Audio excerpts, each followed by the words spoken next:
యేసు ప్రభుని నమ్ముకోకముందు, వినండి బాగా, యేసు ప్రభుని నమ్ముకోకముందు మన జీవితంలో మనకు ఎదురయ్యే పరిస్థితుల్ని మనం నెగిటివ్ వెర్షన్లో చూసాం, అంటే వ్యతిరేక కోణంలో చూసాం. ఇప్పుడు క్రీస్తు యేసులోనికి వచ్చిన తర్వాత దేవుడు మనకు అందిస్తున్న శుభవార్త ఏంటంటే, ఎప్పుడైతే నీవు నా వైపు త్రిప్పబడ్డావో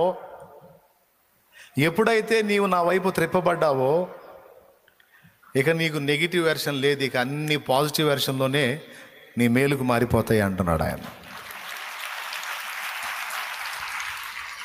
సమస్తము కూడా నీకు అనుకూలంగా మారిపోతాయి. అయితే దీనికి కొంచెం టైం, ఇది నీకు అర్థం కావటానికి టైం తీసుకుంటుంది. ఇప్పుడు మీలో కొంతమందికి ప్రతికూల పరిస్థితులు ఉన్నాయి, ఇబ్బందికర పరిస్థితులు ఉన్నాయి. ఉదాహరణకి అప్పులు అనుకుందాం.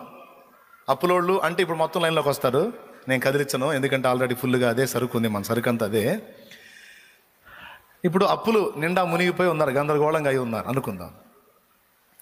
అప్పులు మనం కలిగి ఉండటం మనకి నెగిటివా పాజిటివా? వ్యతిరేకమా అనుకూలం అండి? వ్యతిరేకమే కదా అన్నయ్య, మరి బాధే కదా అన్నోళ్ళు చేతులు ఎత్తండి.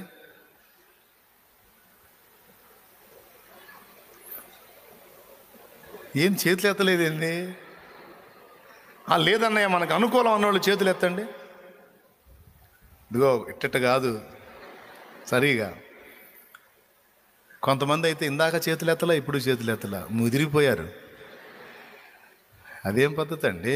అటన్నా చేయెత్తాలి, ఇటన్నా చేయెత్తాలా? చెప్పండి, మనకు అనుకూలం అన్నయ్య అన్నోళ్ళు చేతులు ఎత్తండి. రైట్, అంటే దాదాపు మెజారిటీ ఓట్లు ఇటే పడ్డాయి.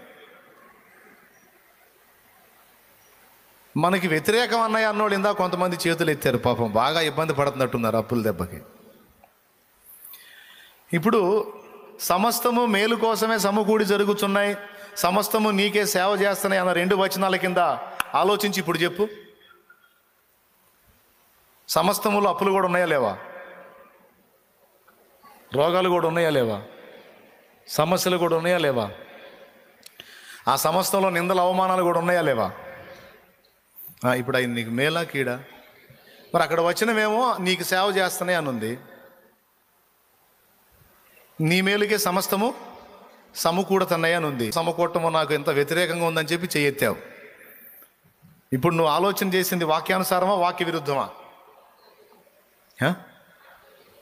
పెద్దగా చెప్పండి.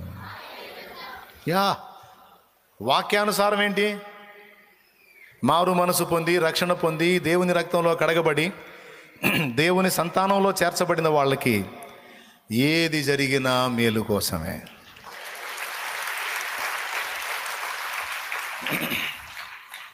దీని మీద ఒక పాట కూడా పాడుకున్నాను నేను యేసయ్య ప్రేరణలో. ఇదే వచ్చిన అలాగే తీసి పాటలో పెట్టేసి, దేవుని ప్రేమించు వారికి తన సంకల్పము చొప్పున పిలువబడిన వారికి, దేవుని ప్రేమించు వారికి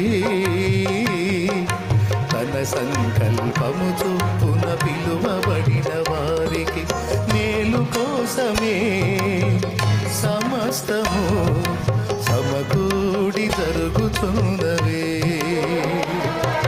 మేలు కోసమే సమస్తము సమకూడి జరుగుతున్నవే.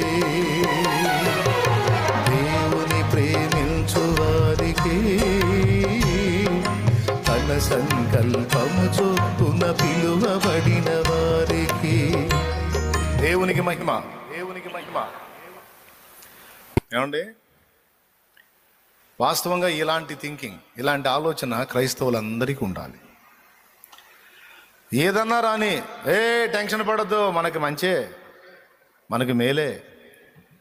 ఫలానోళ్ళు తిట్టారు, స్తోత్రం, మన మంచికే. ఫలానోళ్ళు ఇలా అన్నారు, ఓకే, స్తోత్రం ప్రభుకి, మన మంచికే. అన్నీ మన మంచికే వస్తాయి, అన్నీ తిరిగి మనకే ప్లస్ అయితే ఏం వర్రీ కావద్దు అని మాట్లాడటం అనేది యేసు ప్రభునందు ఉన్నోడు చేయాల, యేసు ప్రభునందు ఉన్నామే చేయాల. నేను లేచి హుషారుగా అన్ని పనులు చేసుకోగలుగుతున్నాను, స్తోత్రం, మంచిదే. నేను లేవలేకపోతున్నాను, ఎక్కడ పడితే అక్కడ ఎక్కువలో పడిపోతున్నాను, స్తోత్రం, మంచిదే. ఆడకంటే ఆడు కూలబడిపోవటం మంచిదా? మంచిదే. ఎట్లా మంచిది?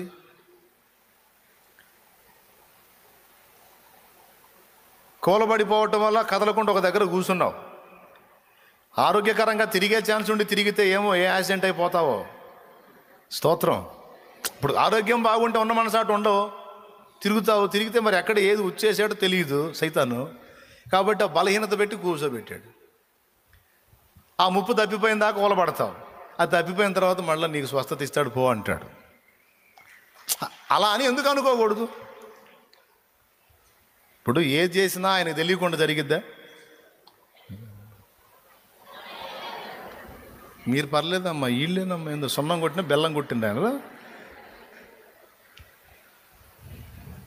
నేను చెప్తున్నా, ఇలాంటి అలవాటు మనం చేసుకోవటం మంచిదండి. అప్పుడు మన నోట ఎప్పుడూ కూడా మేలు, మంచి, శుభం అనే మాటలే ఉంటాయి. నా దరిద్రం, నా కర్మ ఇట తగలబడింది, సావులు బతుకులు అనే డైలాగులు రావిక.